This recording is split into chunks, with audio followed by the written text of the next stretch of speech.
इथे आल्यानंतर जे फिलिंग आहे खरंच घरी असल्यासारखं फिलिंग आहे. पूर्ण सेट वरचे पण मंडळी, डायरेक्टर पासून तर प्रत्येक माणूस इथे अकोमोडेटिव्ह आहे, घरगुती असं एक वातावरण आहे. मला वाटतं सगळ्यात मोठी खासियत आहे या प्रोग्रामची. मला तुम्ही एक सांगा की पहिलं आम्ही सारे खवय्ये आजच्या भागात स्वागत हे तुम्ही म्हणालात, हो, तर असे कित्येक अनुभव असतील जे अनुभव स्वतःच आठवल्यानंतर एक असं व्हायला होत असेल की अरे काय गोड होता तो क्षण. तर असं काही सांगता येईल का आम्हाला? सांगायला खरं भरपूर आहे. मला असं वाटतं की मी या कार्यक्रमामुळे मला असं वाटतं मी इव्हॉल्व झाले.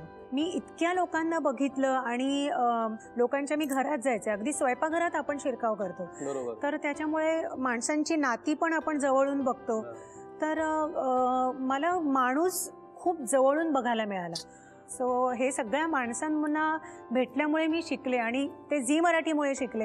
आणि खरंच तुम्ही म्हणालात तसं की मी तर अरे आउटडोर ना, सतत आउटडोर, तर हा अख्खा स्टाफ म्हणजे पूर्ण झी मराठीचा स्टाफ एवढ्या प्रेमाने आम्हाला सांभाळायचा की मला असं कधीच वाटलं नाही की मी एकटी मुलगी या 20 जणांच्या आहे असं मला कधीच वाटलं नाही. So I was always protected अगदी. So I am very thankful to God की मला झी मराठीकडे काम करायचा अवसर मिळाला. मी मध्यंतरी आई मला भूक लागली नावाची सिरीज केली होती ना, तर मला अजून लक्षात आहे, मी मुद्दाम नाव घेतोय शिरीन कुलकर्णी वाशी.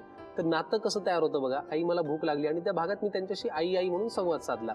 त्याच्यानंतर परवा आमच्या नाटकाचा जेव्हा वाशीला प्रयोग होता, मला न सांगता त्या प्रयोगाला आल्या. त्यांनी डबा भरून पराठे, आणि कुठला पराठा जो त्यांनी त्यांच्या भागामध्ये केला होता, असे 25 पराठे बॅकस्टेज पासून सगळ्या कलाकारांसाठी आणले. म्हणजे हे मला असं वाटतं एक घरच्या सारखं नातं आपलं एक निर्माण झालेलं आहे आणि ते सगळं आम्ही सारे खवय्येमुळे आहे. प्रश्नच नाही. मग आज जातेगावकर सर इथे आहेत म्हटल्यानंतर किचन मध्ये रेसिपी कोण करणार आहे हा काही म्हणजे फार अगदी अभ्यासाचा प्रश्न नाहीच आहे. येस, आणि मी पण खूप एक्सायटेड आहे. दोघांना काहीतरी स्पेशल खाऊ घालायचंय मला. फॅन्टॅस्टिक. लगेच वळूयात किचन कडे. चला, 10 वर्षाच्या सेलिब्रेशनच्या आजच्या भागात आता आपण पहिल्या पदार्थाकडे वळणार आहोत. जातेगावकर गुरुजी तयार आहेत. काय याचं नाव आहे? आज आपण करणार आहोत phirni mango delight. Phirni mango delight. Yes, त्यासाठी लागणारं साहित्य पाहूयात आणि मग कृतीकडे जाऊयात. नक्कीच. हे आपण तांदूळ घेतलेले आहेत, भिजवलेले आहेत अर्धा पाऊण तास. नंतर आंबा अर्थात आपल्या सगळ्यांच्या आवडीचा, दूध घेतलेलं आहे जे आटवून घेतलेलं आहे. नंतर व्हाईट चॉकलेट आहे, स्ट्रॉबेरी क्रश आहे, आईस्क्रीम आहे. नंतर 4 मगज आहे, टुटी फ्रुटी, साखर, काजू, बदाम घेतलेले आहेत साल काढलेले. नंतर इथे रोज वॉटर आहे, त्याचबरोबर सोप आहे. नंतर काळी मिरीची पूड आहे, वेलची पूड आहे आणि केशर घेतलेलं आहे आपण. वा, चला आपण आता लगेच कृतीकडे वळूया. नक्कीच. तर आपण एक काम करूया, इथे हे तांदूळ घेऊन 3 चमचे घेऊया आपण आणि याला आपण थोडस कोमट पाण्यात भिजवून ठेवून सालं काढून घेतलेली आपण.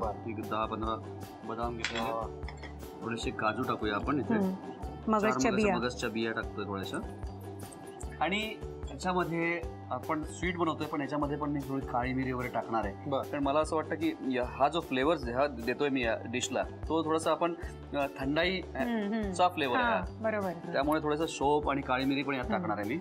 आमरसात पण काही जण काळी मिरी घालतात. म्हणजे हे झालेलं आहे. या अप्रतिम अशा रेसिपीकडे आपण जाऊया. त्याचं वाटण करायचं आपल्याला. याचं वाटण घ्यायचं. सफरचंदाचे काप नीट परतल्यानंतर त्यामध्ये दालचिनी पूड आणि मध घालून पुन्हा नीट परतून घ्यावं. बटर लावलेल्या ब्रेडवर सफरचंदाचे तुकडे, बदामाचे तुकडे, टुटी फ्रुटी, डार्क चॉकलेट आणि मीठ घालून दुसरा ब्रेडचा तुकडा त्यावर ठेवून वरच्या बाजूला बटर लावून घ्यावं. एका बाउलमध्ये स्ट्रॉबेरी सिरप आणि क्रीम घालून सॉस तयार करून घ्यावा. तयार सँडविच पॅन मध्ये बटरवर ग्रिल करून घ्यावं आणि स्ट्रॉबेरी सॉस बरोबर सर्व्ह करावं.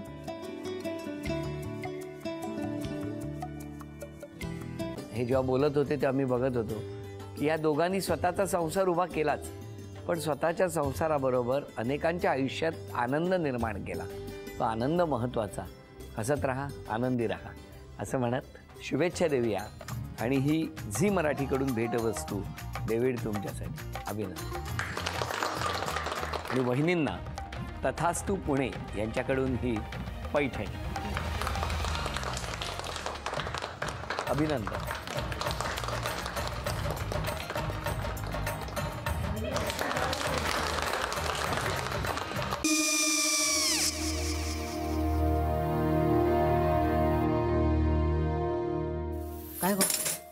काय झालं? काय झालं? काय आले मी निकाल लावून आली. हो, पण तिची आईच काय बोलली? तिला वाटलं का सगळ्या निशाने आपल्या चुका कबूल केल्या का? आई मी चांगलं सुनावून आली आहे. त्या तिची बाजू घेत होत्या पण मी लक्ष दिलं नाहीये. खूप झालं आता. चांगुलपणा खूप झाला. मऊ दिसलं ना की कोपऱ्याने खणतात ना माणसं, ते असं. अहो पण आईच म्हणली काय तिची, पटला काय तिका? मला माहिती.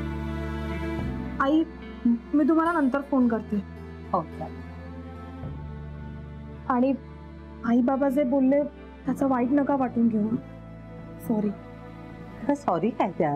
नेहा आले. आई मी येते. हो काकू येते.